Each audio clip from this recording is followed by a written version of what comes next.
Well, good afternoon. I hope everybody had a nice weekend and, of course, nice Valentine's Day yesterday. Everybody being spoilt here a bit and plenty of cards and all. Anyhow, when you wake up on a day like today, there's a lot warmer, sun is shining and some. Everything is wonderful. Say tomorrow's going to be a better day. I think today's pretty good, really, for all of us. So, just got to stay there now. We're getting there. We won't be long. Well, next week we'll know a bit more from Mr. Boris himself, and then we should be right on and give us a better idea, won't it? What's it going to be like? Nice to go out and have a chat with somebody and see people. But it's going to be all right. We're getting there. We're going right. Now, I've done this one before, but I just thought, well, I'll make somebody have a bit of a smile or something about it. I don't know. But this one's called The Starched Amazon. Oh, heck, man. I can hardly tell you now for grizzling. 'Twas 4:08 this morning, see, and I heard this noise below, like.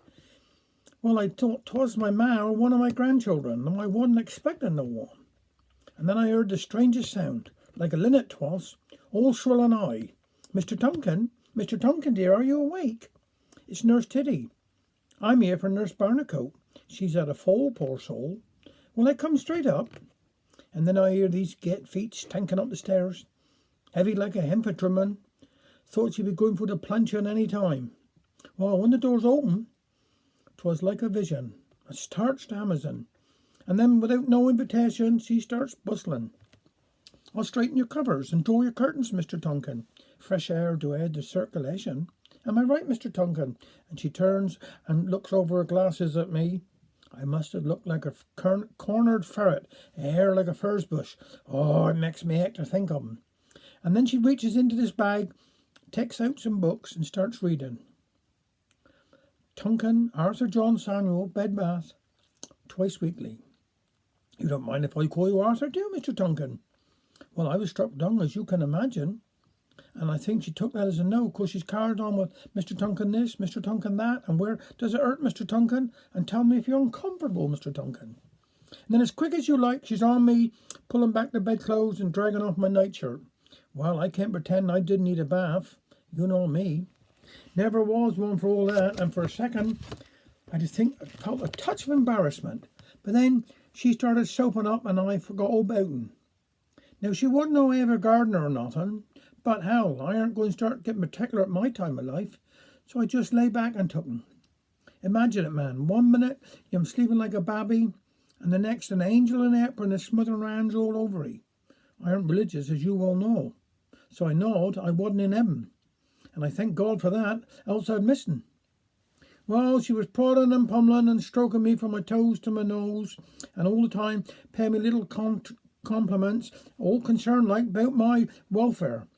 Arthritis is a terrible cross to bear, Mr. Tonkin, and you must miss Miss Tonkin terribly.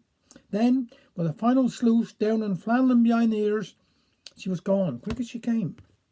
Well, I lay there a minute contemplating my good fortune and wondering what other delights the day had to offer, when it all of a sudden struck me that during all that time, all that care and coddling, sloshing and washing, I had not uttered a single word to the dear woman. Well, I can't tell you. I was up and out of that there window, quicker than you could say knife, and over to the window. Nurse! Nurse, I cried. Nurse, wait! Here, nurse, I'm calling after her, trying to keep from cracking up. I just wanted to say thank you. She did look a bit taken aback. Oh, that's quite all right, Mr. Tonkin. All part of the service, you know, says she. And then she's off again. There's just one thing.